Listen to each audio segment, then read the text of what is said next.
Welcome to Behind Every Employer, where leaders in business and education from across the country share solutions for sourcing, training, and growing frontline talent to create the workforce of tomorrow. This broadcast is brought to you by the Coalition on Adult Basic Education. To learn more, check us out at www.coabe.org or any of your favorite podcast sites. Now, here are your hosts, Anson Green and Jeffrey Abramowitz. Hello, Mr. Green. How are you? How's it going, Jeff? Where are you today? It's been a minute. I am in Seattle, Washington. I'm on my West Coast tour. Just got back from San Francisco, headed here, and then headed out to Vegas for some more conference work. So it's all good. Where are you, Ants? I'm still rocking out of San Antonio, and today was exciting for me. I got to do a presentation on AI in human resources, which was a topic I had never really presented on, and it was for the Hill Country Human Resource Management Association.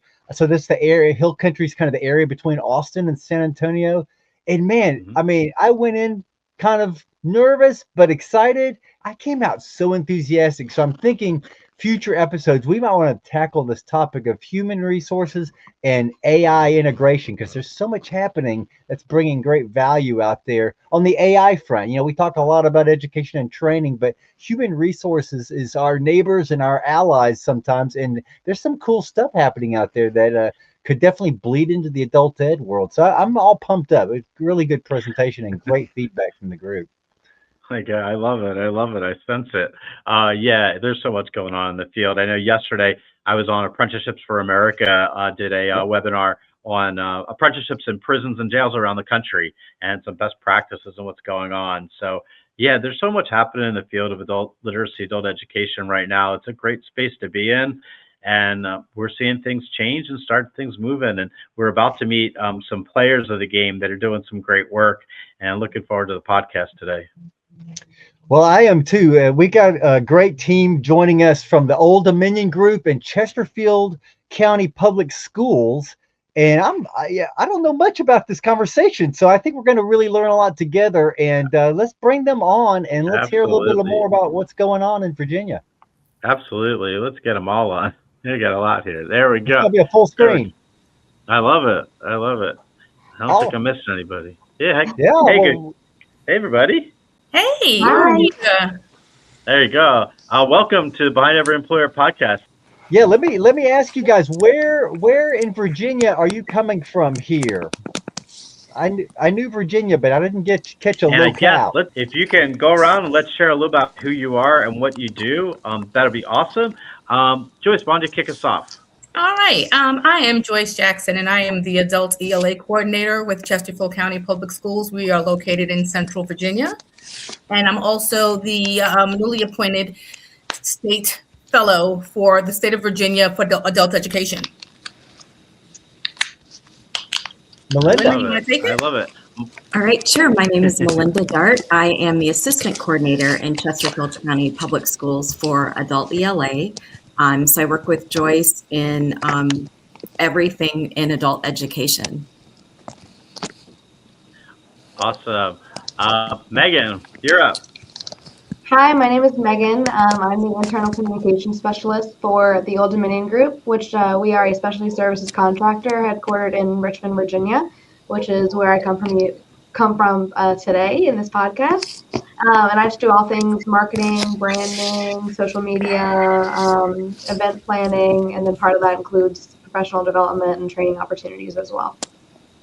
We always save the best for last. Nick, take us home. What do you got?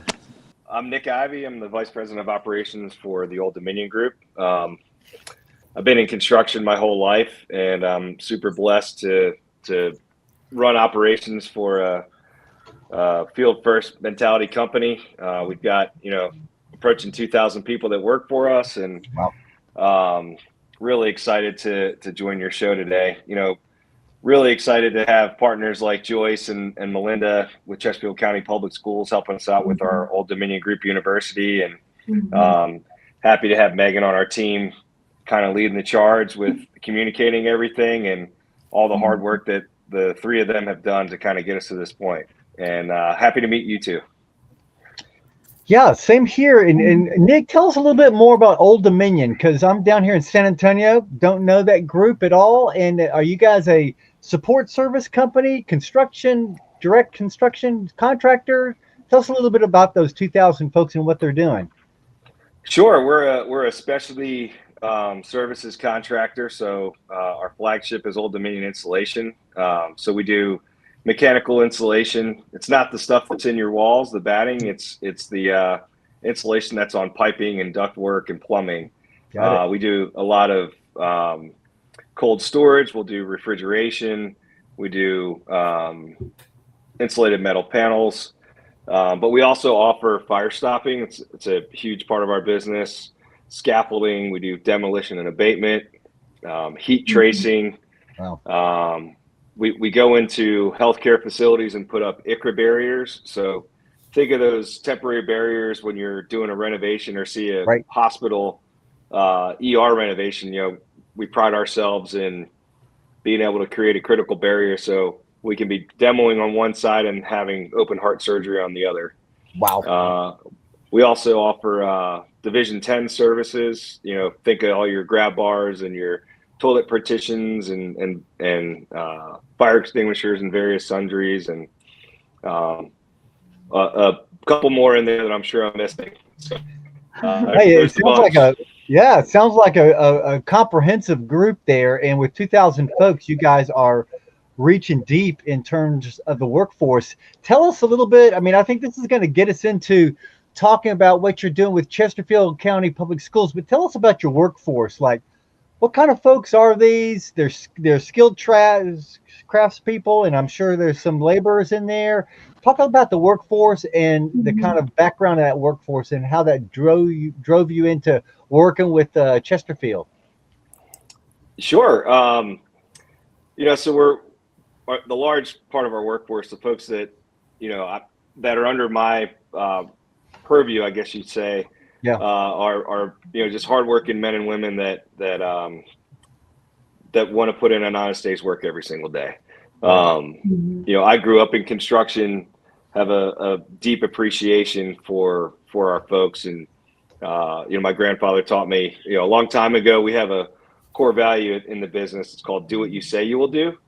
The way that I learned that from my pop-up was your word is your honor. And one of the things that, you know, that we go through every day on job sites is, you know, how do we pay that forward? How do we ensure that we're doing that for our people? How do we ensure we're doing that for our customers and our community at large?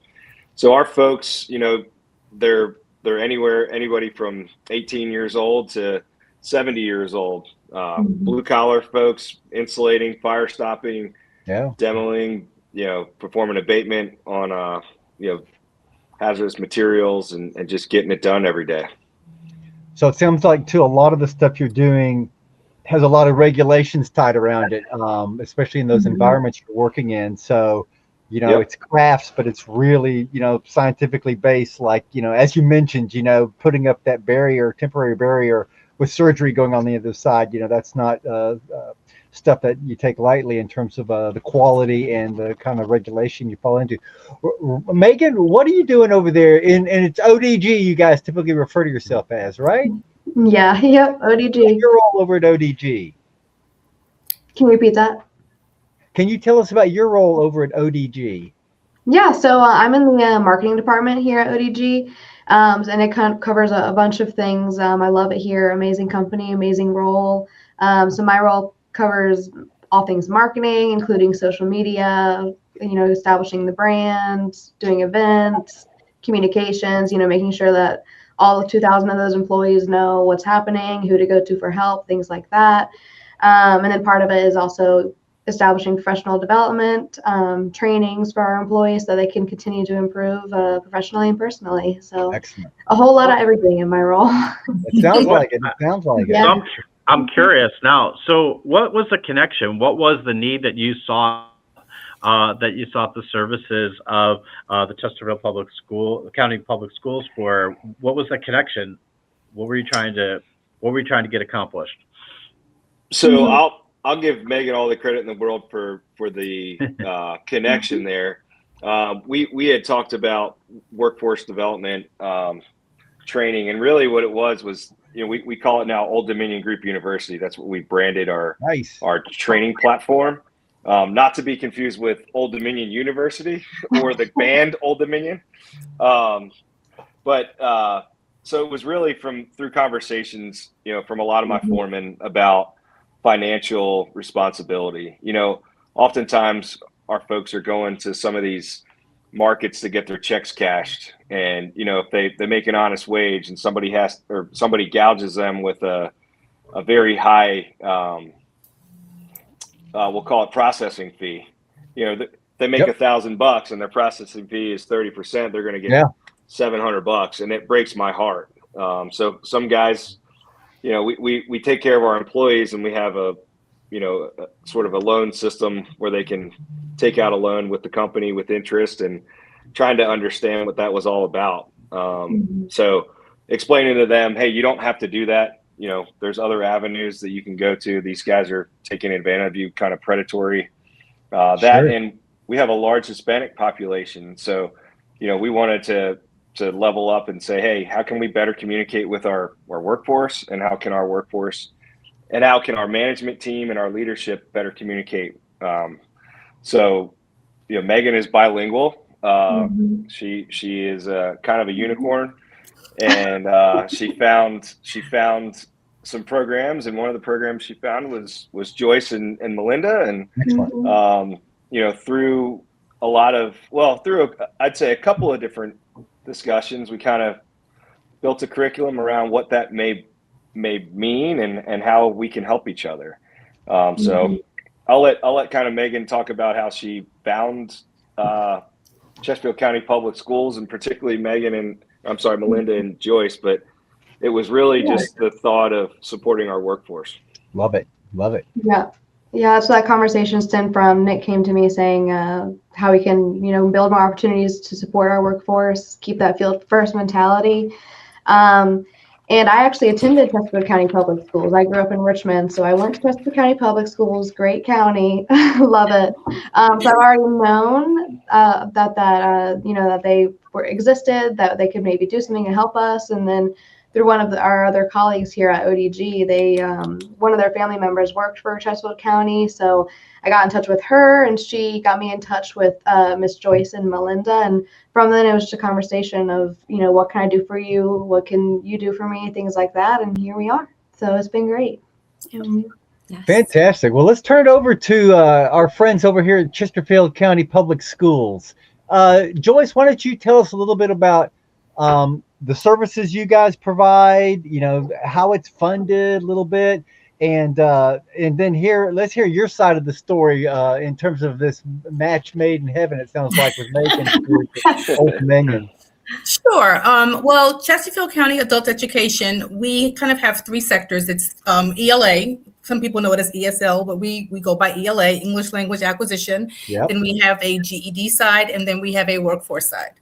Nice. Well, in the past, we kind of stood in silos, but with the thought process of we want things to be bridging over, overlapping. So, why can't an ESL or ELA student take their GED and then go to workforce? So we all started to merge together. And in doing so, we kind of just looked at how many students we serve throughout that entire umbrella. And it's almost 2,000 students a year over ELA, GED, and workforce. Yeah, wow. Big program.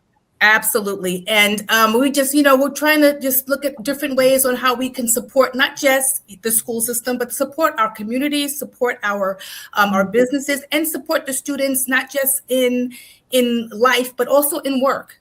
Because, we all know that people have to work, and they sometimes, they come to us in different stages of their life, but how can we now just give them opportunities upon opportunities to just grow? And that's really how it stemmed. Mm-hmm.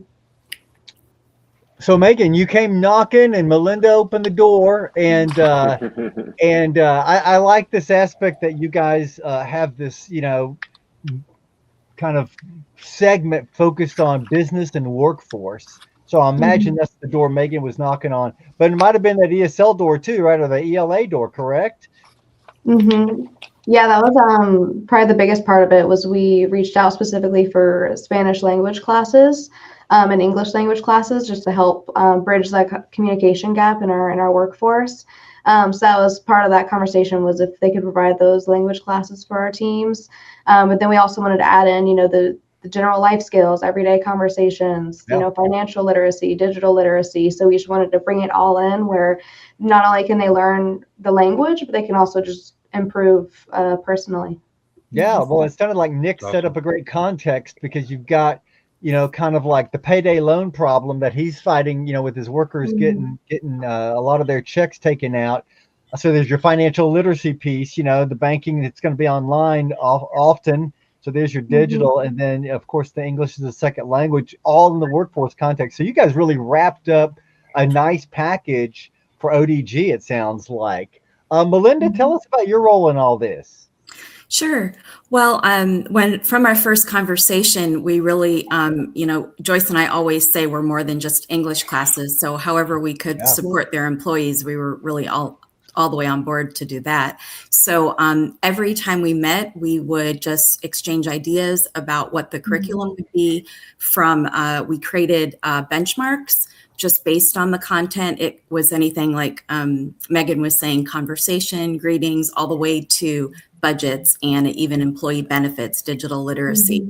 And we created benchmarks and a curriculum along with a student guide. And for our very first cohort, it's always a learning experience. So, each time we have a cohort, we make adjustments to meet the students' needs. And we're just constantly, I think a huge part of it is our communication. Since the class started, every week that there's a class, we have like attendance updates and how the student is doing or progress check-ins.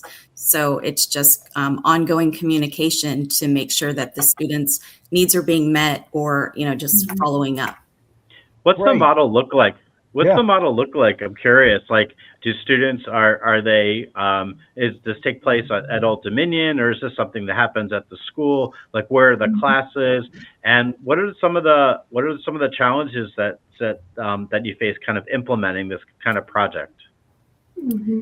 Well, I would say, and this is where I would definitely want to say that the communication and the partnership really is reciprocal, because we started off with one cohort. We're now at 3 cohorts, and we have a class at their location. One class is at their location. One class and 2 other classes actually are either virtual or hybrid. So we are actually doing all modes of instruction throughout Old Dominion University. It's either in person or it's virtual or it's hybrid. So we are really meeting the needs of the students that we serve. I love that. Now, so it went from 1 to 3. Yep. Now, Nick, about 15 minutes ago, told me there's 2,000 people. So, Nick, I'm going to pitch this over to you and make it and say, okay, my sense is that when you've got 2,000 employees and probably a good segment of them would be interested or benefit from these services, how do you go about saying, okay, well, we can't do 2,000 people. We can start off here. So how did you start? A lot of the folks that listen to our podcast are businesses or schools that are saying like, all right, how do I get started? And student selection or worker selection is usually one of the first things, because as soon as you pick one guy or gal, all of a sudden 14 others say, how come not me? So tell me how you did this, or maybe 40 others, in your case. How did you start this off in terms of promoting it and segmenting, kind of the folks that would participate initially? So I'll just throw out, we started small. There was a very motivated group of individuals. Cool. The way that we measured success was through our employees and the students hitting benchmarks. I take a very personal approach to the folks that work for us. It's not just their employee number, pick a number. They are members of my extended family. Sure. The folks in the field pay my mortgage. They pay Megan's light bill, right? Those are the people that we have to pay it forward to. When we say field first mentality, it's a question that I raise and that has been raised to me. What have you done today to support the field? Because those are the folks that are the lifeblood of our entire business. So if anybody out there that's listening doesn't think that way when you're running labor, you've got to change your mindset. Yeah. So we started small. We started with a motivated group of employees. We had a large kind of critical project here in town, and we were able to peel some folks off of that job, and they were there. They were captive. They were excited, and we've grown. So I'll let Megan and Joyce and Melinda kind of put their spin on it, but I'll just say, for anybody listening, to answer your question, Anson, start small. Start with people that you feel like are going to be successful. It doesn't matter if it's one person, you changed somebody's life and you made someone's life better, and that's where it starts. Yes. I love that. I love that. Megan, before I turn it over to you, that little nugget of wisdom there, Nick, is so important, because when you see these kind of partnerships, sometimes people go big, and then what happens? They struggle, people get frustrated, and they never do it again. So I always love to hear people say, we started small because you wanted to come out with a good outcome, but you wanted to come out with a good reputation for the rest of the people that are watching and saying, how's this going to work? And as soon as, 7 people or 12 people come back and say, man, this has been awesome, then you got something you can kind of bankroll in terms of creating that momentum. But man, if you start off big and fail, it's really hard to kind of get people bought back in. Yeah. So Megan, what's your side of this? Yeah, I mean, ditto to what Nick said, exactly. We did start small, but I mean, that would be my advice to anybody in this industry or any other industry that wants to do something similar, is you just have to do it. You just have to start it to figure out how it's going to go. So start small. That's where you'll get that feedback to see what direction it needs to go in. And I'd say that's how we've opened it up to all of our employees, and how we've grown the program is, we started with that small cohort just for the group that we knew was going to be dedicated and interested in this opportunity. Yeah. And as we opened up the floor to more employees, that the word of mouth of how good the program was just kind of grew, and, we get more interest. And sure, we have to limit it, each semester to a certain number of students. But anyway, I think it's very beneficial, because that gives us time to, get feedback from the students that we had from the spring semester. How can we improve for the fall? So then the fall students come, and it's, even better than it's been in the past. So that's just how we keep growing it and improving it as we go along. So I love it. Because people say, how do I promote this? I'm like, just give a good experience and it'll take care of itself, Jeff. Yeah. I want to take this to Joyce for a second. So Joyce, you got a little special place for me in my heart, because I started the state advocate for adult education fellowship program, the SAFE fellowship program that you are now in with COABE, and I'm super grateful. But congratulations on being selected as a fellow. And the program has grown since it started a few years ago, and you're doing great work. And I definitely see your advocacy skills in this. But I'm wondering, how hard was it, to convince the school that this is a good thing to do, and this is a partnership we want to grow and build on? Was it just a simple kind of make the argument, or did you got to do a little more than that?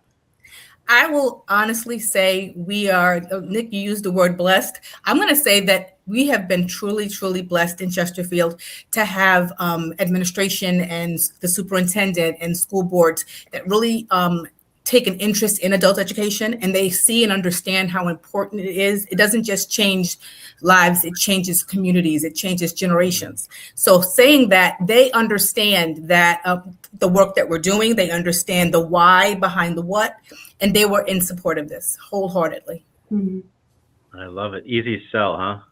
It really was an easy sell, believe it or not. I mean, honestly, I remember we talked about this a lot at the beginning of this school year. We weren't really sure how things were going to go. Yeah. And this grew. It's bigger than we could have ever imagined. And we were just, I come from a mindset, and thank goodness Melinda as my cohort here, as my co-leader here, I should say. We kind of see things the same. When we look at a problem, I'll give you 10 seconds to cry about it, but now we need to do something about it. And that's really how we went ahead and handled this situation. That we really did. And, we have a staff, we have our instructors that kind of have the same heart and the same mindset. Yes, it was rough at the beginning of the school year, but now what are we going to do? So we can't just stay stuck. And that's exactly how we move forward. I think one of the things we're seeing. Go ahead. Go ahead, Hans. No, go ahead. I was going to say, on that first cohort, like how many people were in that first cohort? We had about 11 students 11? Signed up. Yeah. I was going to, yeah. Okay, so because Nick had mentioned y'all starting small. Now, one thing I love is you've got the commitment from leadership at the public school, because some programs would say 11 students isn't enough for us to make a class. We need 25, Nick. Or, we need to have, more to justify a teacher. And I have seen partnerships with businesses die on the vine because of that single aspect. And that means you got a green light from leadership. Hey, we're going to start small on this thing, but it's a huge employer in our community. Yes. And, some folks at administrative levels don't see that forward. They're like, no, you need 25. And then some folks say, go, this is great news. So that's good news, because when Nick said small, sometimes people think, oh, that ain't going to happen for my school district. But I like to send the message that there are bigger aspects for the school when it comes to the partnership, and starting small gets you the success and the reputation, but it also gets your feet wet in terms of how are we going to do this? What are the logistics? Yes. How do I find the right kind of teacher? I want to hear about the teacher piece of it. Can you or Melinda talk about how'd you pick that teacher? Because some teachers are like, wait, I'll just take the regular class. I don't know about this Old Dominion group class, Melinda, I'm going to let you have that one. Sure. Well, I will say just one thing that really contributes to this partnership is that ODG and our program, we have the same values. And like Nick is kind of field first with his employees, that's how Joyce and I are with our staff members. We support our teachers. We love our teachers, and we want them to succeed also. So we know them very well. We have conversations, and when new ideas, new opportunities come up, we have those conversations to pick, the best one or the best fit for this opportunity. And through conversations, we were able to select the teachers at this point.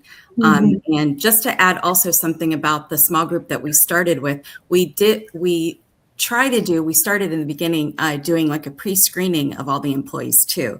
And it was just kind of based on the communication. Like it's a kind of like a back and forth between Megan and us of like the list of the employees, their contact information. We reach out to them through email, text. In the very beginning, we were calling every single one just to kind of gauge their interest and commitment to let them know, exactly what it would require. So all of those things together kind of contributed to what the classes look like now.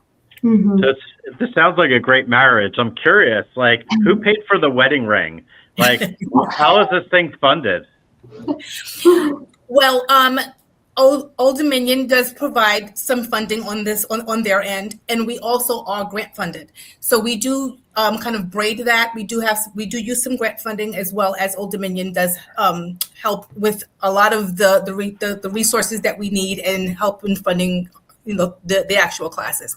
Again, and I did mention we do have a class at their location. So even with that is helping. With not having to find a place. So, it's a true reciprocal partnership. We're at their location, they're providing space for us, and we're able to provide instruction for them. I love it. I used to be a director of an adult literacy agency in Philly, and I will tell you one of the great programs that we have was with Marshall's TJX. And Marshall's has a similar program in their distribution centers that they allow people to go to classes with partners like yours, where you guys can put it all together and have the classroom space right there. It takes out one of the biggest barriers for adult learners, which is transportation. Like you don't have to, you just go in 50 feet and you're right there. You're in the classroom. That's pretty awesome. Congratulations. Yes. One other thing to add, that ODG also provides every employee that's taking the class a laptop. and gets them all set up. Part of our registration, there's like a whole onboarding. So that definitely contributes to their success in the class. Fantastic. I'm curious, Nick, from your end, how has morale changed at the group? Like, what's it like now? Like, have you seen the impact, and is that even possibly measurable? So I would say, and I think, you know, everyone that knows us on the call would say one of our superpowers is our culture. You know, we truly take care of our people. So we're investing in their personal and their professional development and their success. You know, when I came onto the team about 10 years ago, you know, I'd worked for a large general contractor prior to arriving on scene. And, you know, the owner, one of my bosses said, you know, I want Nick to be a better version of Nick for having been part of our team. And that I really internalized that. And I've kind of tried to pass that down and pay that forward to everyone.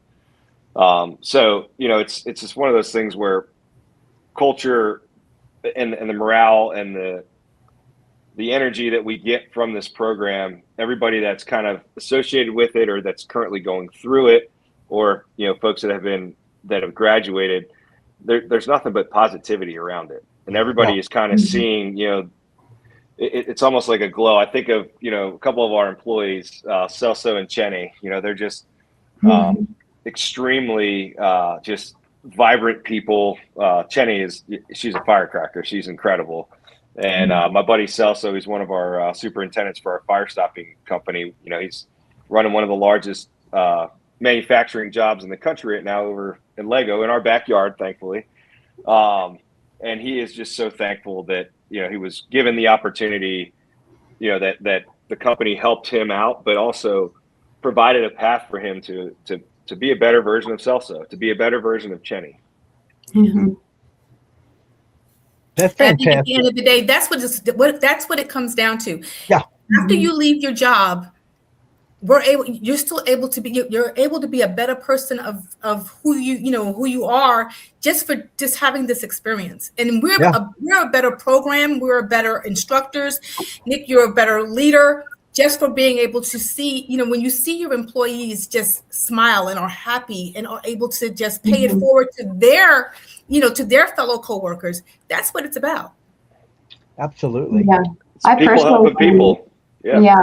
I personally seen, like, I would say it's changed like the sense of community the most. Like, this just grown like tenfold just through this program itself. Because, you know, you have the folks in the Spanish classes and you have the folks in the English classes, and they kind of continue to learn from each other. So, because sure, they're not going to be fluent at this class. That's not necessarily our goal. Our goal is just to start that journey, have them be a little more comfortable, learn from each other. So we see them, you know, trying to have conversations with each other, and it's just building that sense of, you know, ODG family, community, here for one another. So it's been really great to see that grow. Yeah, I love, you know, you go in thinking it's going to be an ESL class or financial literacy, and you come out with all these kind of multiplier effects in terms of increased retention, I'm sure, you know, better morale, you know, people bringing their cousins and friends and neighbors to come work at ODG, you know, say like, this is a great place. They're investing in me as well as giving me a paycheck. You know, I love all those themes you guys are saying there. Yeah. So critical. Joyce, I was going to start with you, and then we can hear from Megan and Nick. All right, this has been too good to be true. Tell us something that was like a roadblock, something that like kind of surprised you that you had to noodle and figure out. Oof. And I know you say this is too good to be true, but I truly cannot think of one, because I mean, honestly, I think what the key here is communication, communication often, clear, being, you know, in the expectations from Chesterfield County, and clear with the expectations of Old Dominion, and then just really being an active listener, being able to listen and hear what they need, and just being honest. I think honesty and communication are key. Oh, I love it. Megan, how about on your end? Yeah, I mean, exactly what she said. I think the most important thing of a partnership is remembering that it works two ways. So it's never, hey, here's this, fix it. It's, we got to work together. We got to find the bumps in the road and get over it. And, especially with the industry that we're in, it's a little intimidating trying to start these opportunities just because of who our employees are, what their schedule is like, what they do. I mean, these men and women are coming from working in the field for 10 hours, they're manual labor, putting up the installation, and then coming to these classes to learn English and, improve personally and professionally. So, part of the bumps was the scheduling. What time do we do to make it so that these students can actually attend the classes? Do we have it in person? Do we have it virtual? So things like that, we worked together and we got over. We found, day and time that works great, where they can come after their job site. And then that's where part of the digital literacy comes in, because a few of them want to come in person, but let's say if their job site is too far away, they can't make it on time to our office here in Richmond, then they have the opportunity to join virtually. But part of that is we show them how to join the class virtually. We show them how to log into their email on that first day so that they have that option to join virtually if it's too hard for them to get to the in-person option. So, those are bumps in the road that we have slowly gotten over, but we're seeing the difference. We're seeing that where that flexibility really comes in and makes it more accessible. Awesome. And Great stuff. we didn't get to this. I know 50 people will ask us once we release this, but is this off the clock, after shift, or before shift? How are y'all scheduling this with the workday? It's after work. It's after school, so to speak. So as Megan said, we've got some folks that come directly from a job site. Yeah. I've also, encouraged our construction managers and our foremen, number one, to empower those employees to get there. If they have to leave a little bit early, we're not going to ding them, on their time card. Because at the end of the day, everybody's lifted up from this. So, your question about bumps in the road, we kind of work through it. It's mutually beneficial. You don't know Joyce and Melinda like we know Joyce and Melinda, and these two individuals sounds like a song. They're God sent lights in this world, and they're just a joy to be around. And you can't say no to folks that just want something more than we want. So it's just an incredible partnership. I love awesome. That, man. Well, we're getting towards the end here, but what I'd like to do is take a really quick break, and I want to give our guests an opportunity to think about the lightning bolt. Like, what is it that you want people to understand and take away after they listen to this podcast? And we're going to take a quick break, but we'll be right back, everybody.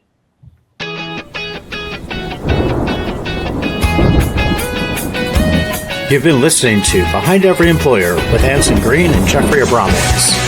It's one thing to talk the talk, but in the lightning round, which is coming up, we walk the walk with action steps.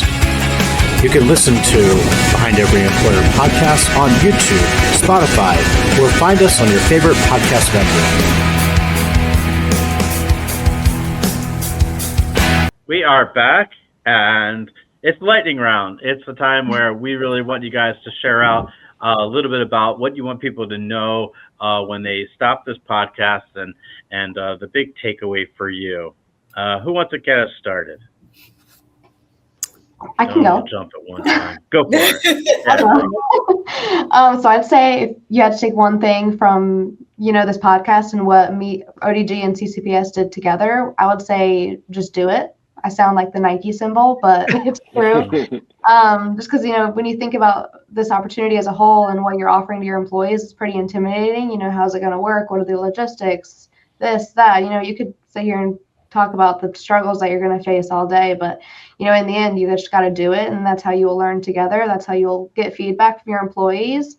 There are some students that the opportunity didn't work for, but we learned from that. And that's how we've improved it moving forward. So you just have to start it, no matter how small you start it, as long as you start it.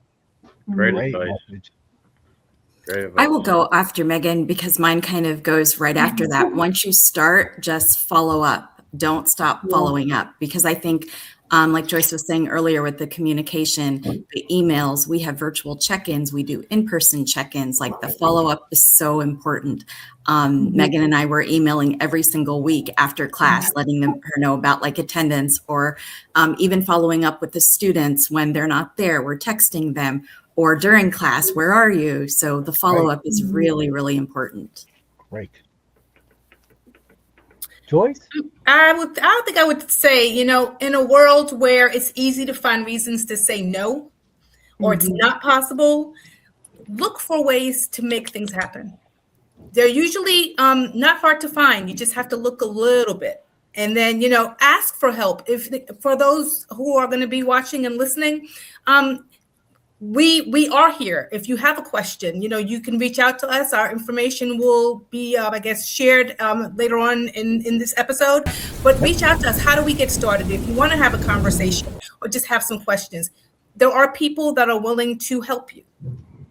Excellent, excellent. Nick, how about you? What's a message you'd send out to your peer employers out there? Be a light to your people. Take care of your people. Your people are your greatest asset. Any small impact, if you start small, it's going to grow. You're going to continue to water that seed, and it's going to grow and grow. I'm blessed to be, able to work with folks like Megan and Melinda and Joyce through this program. But there's enough darkness, there's enough despair out there, with everything that's going on in this world and all the negativity with how many algorithms are messed up, or however you want to slice that. But at the end of the day, you have the ability as an employer to make a positive impact to your community, to your employees, to the people that love you. And at the end of the day, you have to love the people that you lead. And by doing that, it's not a romantic love. It's a love like, I'm a very religious person. I have a strong faith. You have to forward that. You have to pay that forward in the way that, you should. That's right.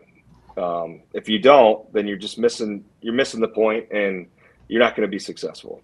Oh, I love that servant leadership. I think for me, what I'm hearing is, for our adult educators, what I was hearing from Joyce and Melinda is they're flexing around the corners there. They're kind of making this work and doing continuous improvement, communicating really well with their customer, which is going to be Megan and Nick. And it's not one of these one and done, start the class and we'll check in 3 months type thing. So you're kind of getting it right. And then for the employers out there, Nick didn't wake up in the morning and say, let's become an education provider. So Nick and Megan came to this and they said, look, we're gonna get out of the comfort zone of what we're doing every day and see how we can become a provider of education with partnerships here. And that's time in busy people's day that they're taking to make that investment. But you heard from Nick kind of what that kind of, and Megan, what that kind of follow-on impact is in terms of positive benefit for the company and for the workers that work there. So great messaging. Jeff, how about you? Yeah, mine would be celebrate your successes. You have this amazing relationship, and you should be celebrating it by being on podcasts, by sharing this out. The only way people are going to understand, that this really is a thing that can really work is by sharing it out with people, by sharing it with your employers, sharing it in your associations, sharing it from the association side of it. And and celebrate your students and your workers, because they're really the heart of everything. And getting people smarter in this world is just a darn good thing. But when you can do it and help people get a career so they're successful, well, that's just a home run. So we appreciate you guys, and thank you for being on the show. Just give a shout out if we wanted to get. First of all, I want to get my sweatshirt that's got the ODG University on it. So I'm gonna that one. If we wanted to get more information on ODG, on Old Dominion Group, how can we go about doing it? You can find more about Old Dominion Group as a whole on our website. That's a good way to learn about what we do and find some information there. You can also probably find my information linked below if you want to learn more. I mean, part of what you and Joyce said earlier about people, just hearing the word. Now that we've started the program, we've had other people in the construction industry, other companies reach out to us, reach out to Joyce and Melinda and say, how did you do it? How do we do it? How do we copy what you guys did? And we're happy to share it. So Awesome. Love that, man. So Joyce, Melinda, we want to get hold of you guys. Where do we go? Again, you can reach out to either Chesterfield County Public Schools Adult Education, or I know that you are going to be putting our information in the show notes. Yeah, absolutely. And before we say goodbye for the evening, I just wanted to say, every year I purposely create a theme for my staff and for the program. And this year's theme is Moments of Momentum, the Power of Small Wins. And, small wins create big opportunities. If you just keep racking up the small wins, it gets bigger and bigger. And that's pretty much how I like to lead. Great stuff. Great stuff. Well, Anson, everybody, thank you so much for being on Behind Every Employer podcast. And we look forward to having you on the show. We're going to be checking in with you from time to time because we want to know how this is going and growing. So we love it. But thanks again. And everybody, we'll see you soon. Take care, everybody. Bye. You've been listening to Behind Every Employer with Anson Green and Jeffrey Abramowitz. If you like the show, please follow us and tell your friends and colleagues. This broadcast has been brought to you by the Coalition on Adult Basic Education. You can find us at www.coabe.org. You can listen to us on Spotify, YouTube, or on your favorite podcast site. If you'd like to be a guest on Behind Every Employer, please contact us at behindeveryemployer@coabe.org.